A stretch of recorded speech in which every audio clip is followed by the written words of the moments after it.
afternoon. I'm Shawnee Yao, and this is One News Now. Healthcare workers at a public hospital in Manila held a noise barrage earlier today to protest the non-payment of their COVID-19 benefits. We have JC Cosico joining us from on the ground for more details. JC, what's the latest on this back and forth between healthcare workers and the government over their allowances? Sean, some medical frontliners from Pabelia Hospital staged a protest earlier today as they call for the immediate release of their COVID-19 benefits.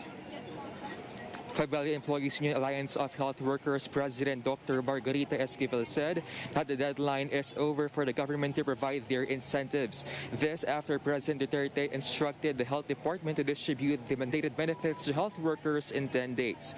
Esquivel said these are nothing but broken promises because of some of their colleagues have already been infected and even died of the virus. Apart from this, they also want all hospital personnel like janitor and security guards to be given special risk allowances as they are also highly exposed to COVID-19. The Pabelia Hospital has over 1,000 employees. In the meantime, they're also appealing to the government to release 70% of their meal, accommodation, and transportation allowances. With all of these problems, we're asking or calling on Health Chief Francisco Duque III to resign from his post. Health workers are also planning to file charges against him for his supposed negligence on the matter. Sean, health workers are also set to stage another mass protest tomorrow over their unreleased benefits and allowances. Back to you. All right, thank you so much for that update and be safe out there. JC Kosikov, News 5. Several establishments have joined the push for the creation of the so-called bakuna bubbles, which will allow vaccinated people to move around more. Jen Calimon with the details. Bakuna bubble. This is now what Presidential Advisor for Entrepreneurship Zoe Concepcion is calling his proposal of a micro bubble to protect unvaccinated people from COVID-19. Under his proposal, vaccinated and unvaccinated people will have their separate spaces in establishments, places of work, and even in transportation mediums. But vaccinated people will have a one-up in terms of movement and mobility. Concepcion explains that they are expecting a so-called micro-herd immunity from these bakuna bubbles to amp up the public's protection against the spread of COVID-19 while also safely reopening the economy. The bakuna bubble is critical. Why? You can see the more people that you vaccinate in your home and your workspace, the stronger your defense will be. If we do that all together, then the larger bubble, which encloses the entire groups. Concepcion insists that this will not stir discrimination against unvaccinated people, but he admits that people who haven't received their job need to limit their mobility, since they are the most vulnerable in getting severe and critical COVID-19 cases. Discriminatory? No, I don't believe so. I've talked to former Chief Justice Panganiban, and he believes it's not discriminatory. And what we're trying to do is protect them from entering business establishments that have a higher risk. No? And that's why we would like that the vaccinated, in our proposal, be allowed entry. The unvaccinated, if they really insist, just present a RT-PCR. That is the price to pay during this pandemic. These limitations, Concepcion noted, will only be temporary. For now, Concepcion is targeting the conduct of the initial implementation of the bakuna bubble in NCR. Some sectors are meanwhile backing Concepcion's proposal. The fast food sector believes the move is crucial for their survival, since not all food-related establishments have their own delivery and drive-through services due to changing quarantine restrictions. For fast food, we're a little more fortunate, I think, because we have delivery in all the outlets nationwide. We have takeout, particularly in our drive-through stores. But having said that, we also have a number of stores, maybe between 1/4 to about 1/3 of the store bases that are in malls. And they are not recovering as quickly as our freestanding drive-thrus. The retail sector also share their sentiments. They believe they are among the industries most affected whenever quarantine restrictions are tightened in local governments.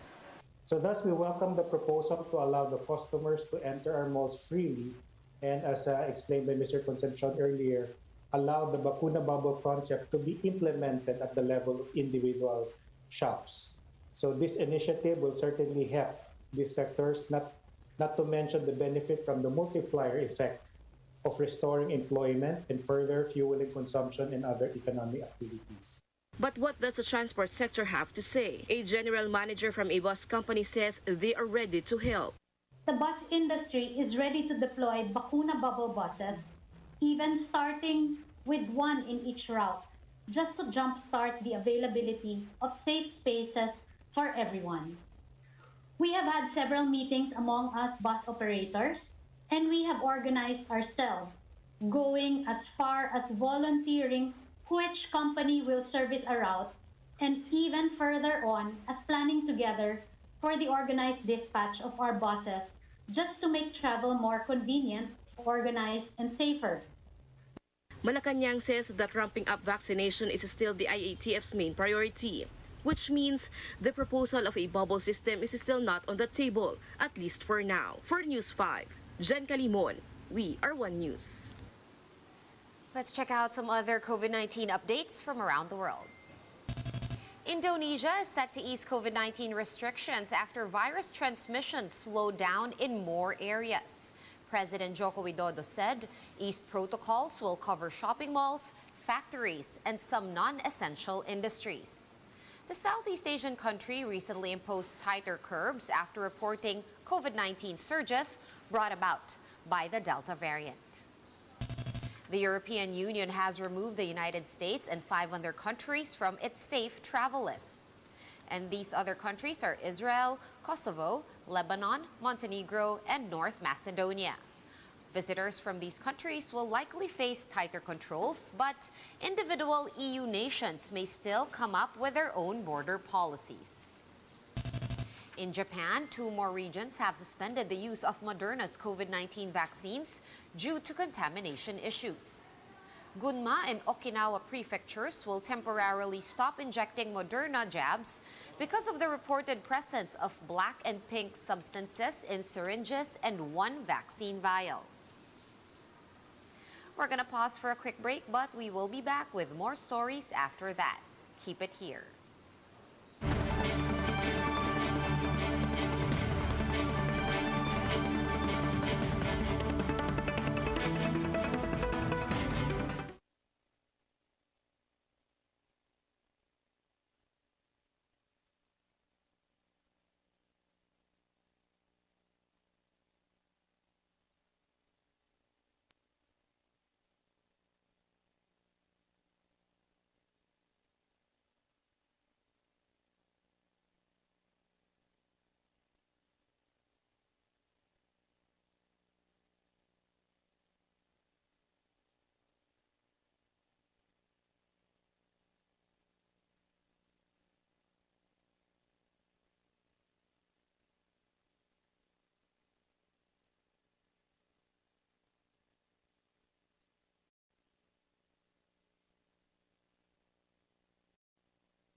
You're still watching One News Now. I'm Sean Yao.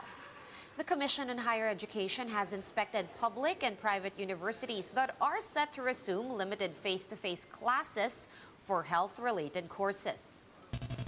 In today's Laging Handa briefing, CHED Chairperson Prospero de Vera said that they have visited 118 out of 400 institutions that will be conducting in-person classes this academic year. De Vera said majority of students and faculty members in these universities have been fully vaccinated against COVID-19. CHED is also eyeing to expand face-to-face classes for other courses that require hands-on learning and experience. 2 weeks ago, I went back to the IATF and I recommended to expand the limited face-to-face classes to cover engineering, maritime, and HRM. And the IATF has endorsed the proposal to the President already. And in other news, Senator Ping Lacson hit back at President Duterte for ranting against a Senate probe and body shaming some lawmakers. Lacson said Duterte is now in panic mode over the investigation into the purchase of overpriced medical items. He cited a piece of footage which shows ex-presidential advisor Michael Yang introducing officials of Pharmaly Pharmaceuticals Corporation. The local firm bagged a contract worth more than 8.6 billion pesos with the Budget Department's procurement services, even without prior bidding records. Senator Lacson's remarks come after Duterte threw fresh tirades against him, even going as far as to notice his hairstyle and questioning his honesty. The chief executive also hit Blue Ribbon Committee Chairman Richard Gordon over his hours-long talkathons in the Senate. Si Gordon, ang champion noong nanalo sa ilang taon ba yun? Siya ang nanalo sa Tokaton. Ang advice ko sa iyo, magpapayat ka muna. Pati yung buhok mo ngayon, iba na ang hinapay. Lahat kayo, pati si Ping, iba ang hirdo.